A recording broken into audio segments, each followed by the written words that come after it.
funny cause the rappers are posing as the gangsters while the government taking money as bonuses for bankers. In life you learn to close your eyes and hold your tongue, but together we will overcome. There's never been a chosen one.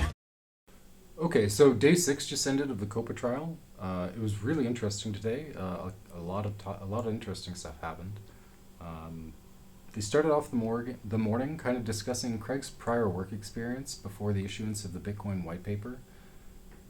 And I could see that COPA found a strategy last week where something I mentioned at the beginning, right from day 1 of the trial, that I thought their strategy would be to find a way to get under Craig's skin, to get him off his game, to make him emotional on the stand, just to throw him off whatever way they could.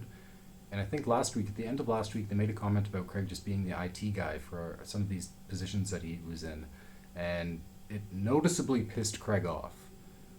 He was very defensive at that point last week, and it seemed like they spent the entire morning this morning making similar comments, just undercutting Craig's accomplishments, undercutting Craig's achievements, what his positions were at different businesses, different jobs that he had, undercutting it, and it made Craig very defensive. You could tell he was emotional and defensive. It wasn't kind of a detached, relaxed, I'm just going to crush these questions like it was last week. You could see that Craig was emotionally shaken a little more. He wasn't relaxed. He wasn't kind of casually sipping water with a grin on his face like he was last week. He was drinking water a lot and looking very irritated and pissed off. I think COPA found a winning strategy there by progressively undercutting Craig's credentials and his work experience.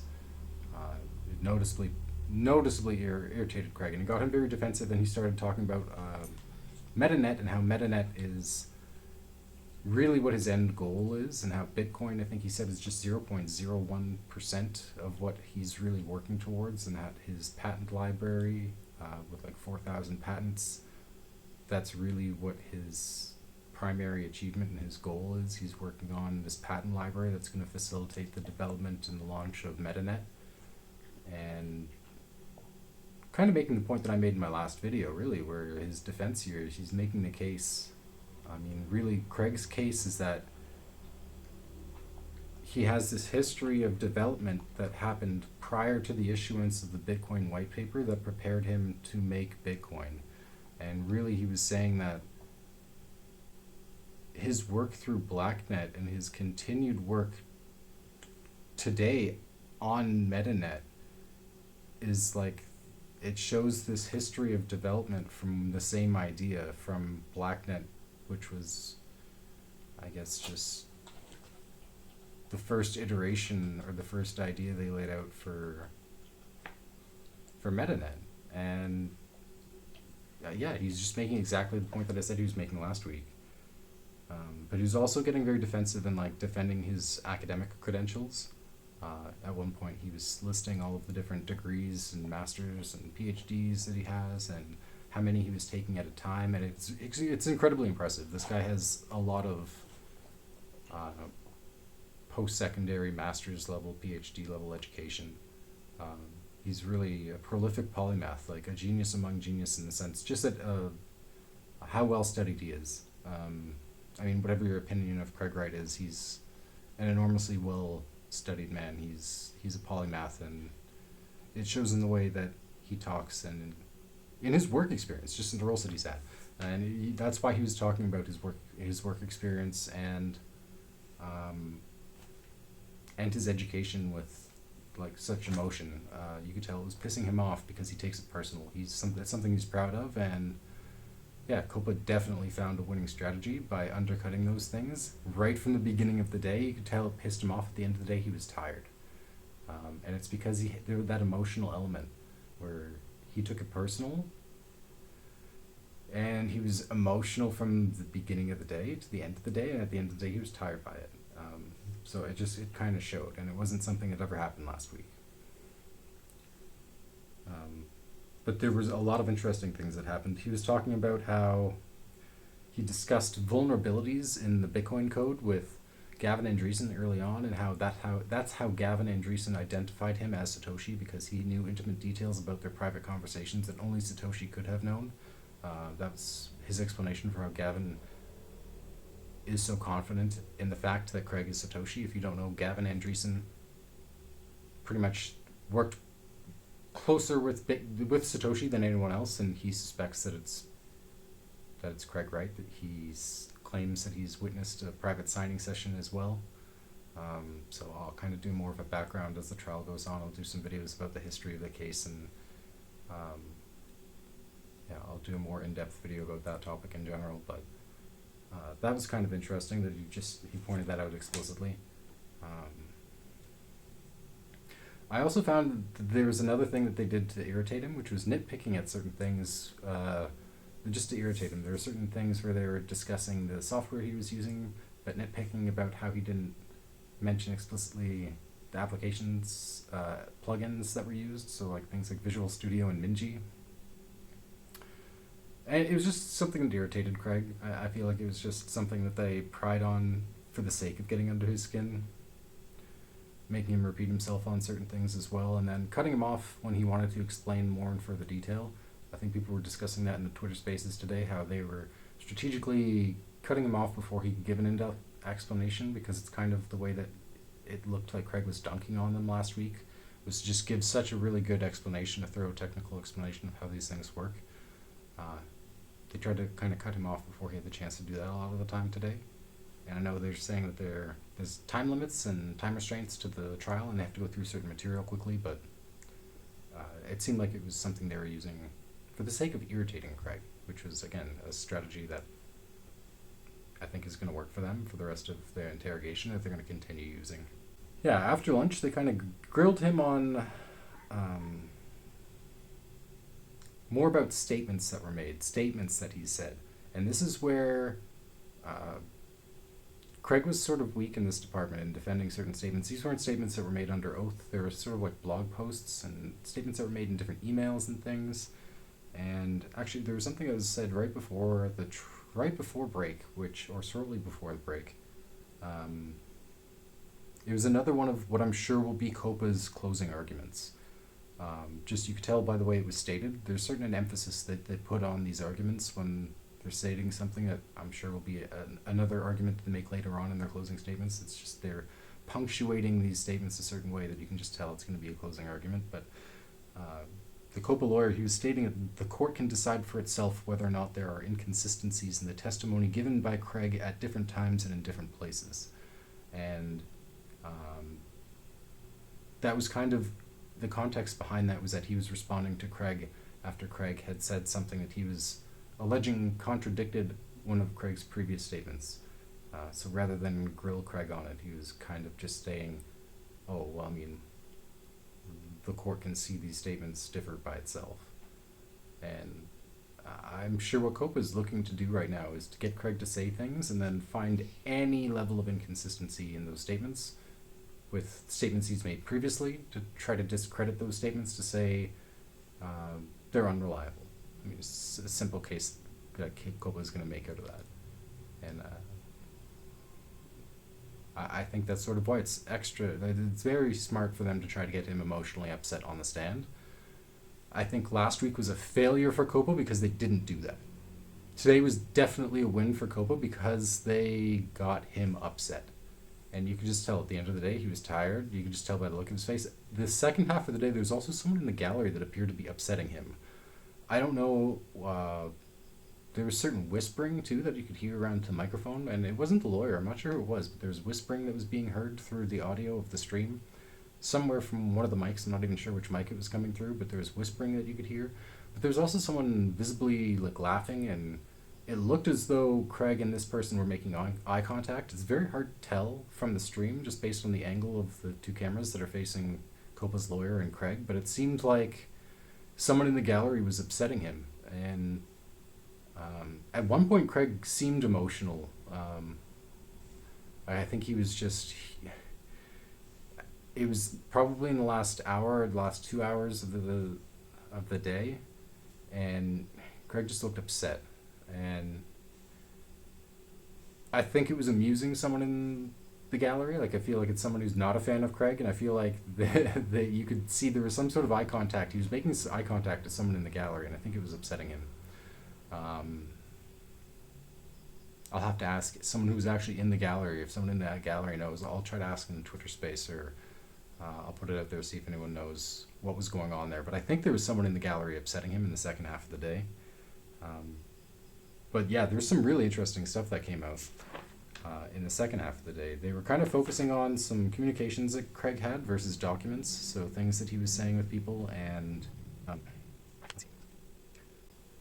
there was one really interesting thing. I mean, the primary point of interest from the day was when Craig was talking about his uncle being one of 3 people who was primarily responsible for Bitcoin. And this was in a dialogue, email he had, rather, with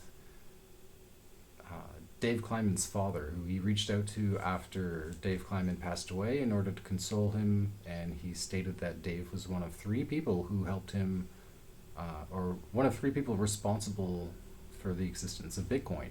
And he said that he said this to Dave's father in an attempt to console him after the passing of his son.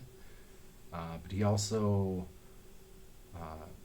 was asked who's that third person by both Dave and COPA's lawyer today, and he said that it was his uncle, but because of national security interests to the United States government, he could not disclose details about his uncle and his uncle's involvement, or like there was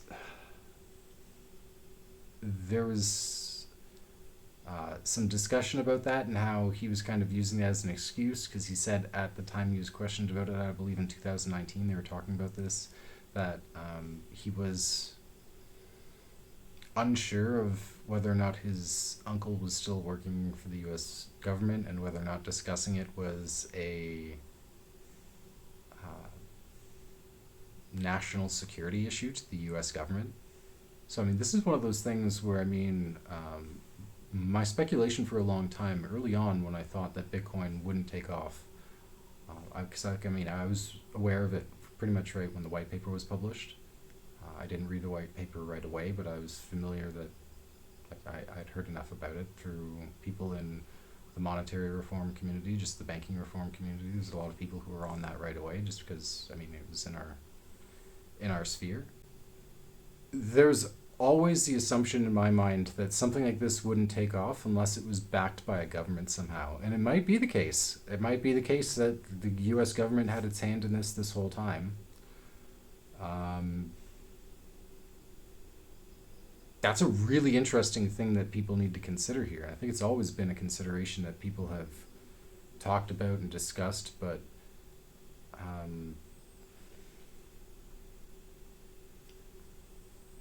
yeah, I mean, if that's the case, I mean, what was his role? What exactly was his involvement?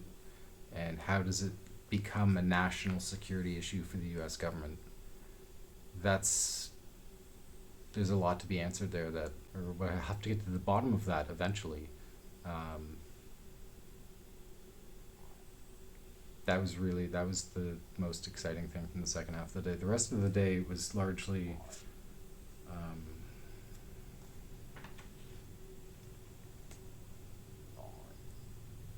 them going through inconsistencies in certain statements that Craig has made, and a lot of it was pedantic, where he was kind of using different terminology, or using terminology differently than how COPA's lawyers were framing the context of conversations he was having. So he had to defend himself a lot, and you could tell because he was emotional, it just wore him out. I'm very confident, I think I can predict with near certainty that tomorrow COPA is going to do the exact same thing. They're going to try to belittle him, undersell his achievements, undercut his role. I think there was one point today where Craig was even calling them out for it. They were saying that he didn't have something in particular. I noted it. They were saying that he didn't have some sort of documentation from the 21 people that Craig had been in communication with. There's earlier in the court data, I should have mentioned that as well, there was 21 people who Craig had said he discussed his identity as Satoshi with prior to being outed as Satoshi. And he couldn't remember all of them. That was another thing, too. Today there was a lot of questions that Craig couldn't answer. He wasn't answering well. He couldn't remember, or he didn't know and couldn't remember the answer to these questions. And it was, again, not something we saw really last week. I mean, maybe there's one or two instances where he said he couldn't recall, but for the most part, Craig just gave a detailed explanation for every question he was asked. Today there's a lot of instances where I can't remember, I don't recall, like, he's just unsure. I mean, granted, some of these are communications from 20 years ago. It's hard for anyone to recall specific communications from 20 years ago unless there's a really important reason for that. And most people aren't going to remember communications, especially like email correspondence from that long ago. Especially if you don't have access to it to go and review it again. Yeah, I fully expect tomorrow COPA's going to do the same thing. They'll find some way to insult him, get him emotional, get him off his game. Hopefully Craig's team does a better job of coaching him. I'm sure someone that absolutely is on Craig's team has got to have recognized that happened today, and they're going to try to coach him, make sure he does a better job kind of staying relaxed, not to get emotional tomorrow. Yeah, I don't know. I'm looking forward to it, though. Yeah, if you have any specific things that you want me to mention in these videos, comment. I'll answer any comments. If you have any suggestions, drop them below. Have a good day. Okay, so right when I was about to upload that video, I realized there was a point in the day that I didn't mention that I really wanted to, which was when Craig called out BTC as a Ponzi, and he pretty much explicitly called out COPA's members, saying that they had been giving out financial advice on their social media streams that BTC is going to go to 100K or 100 or a million, and calling out Adam Beck for saying people should sell their houses to buy BTC or mortgage their homes to buy it. And they made it move on, but it was really nice to see Craig call that out today. It was in the earlier half of the day, I believe. But yeah, it was one of those things where I feel like Craig was defensive and he wanted to throw punches in the other direction, and it was something for me anyway. Those punches, I thought they landed. It was fun to see him call out BTC as a Ponzi, so I wanted to add that in the video.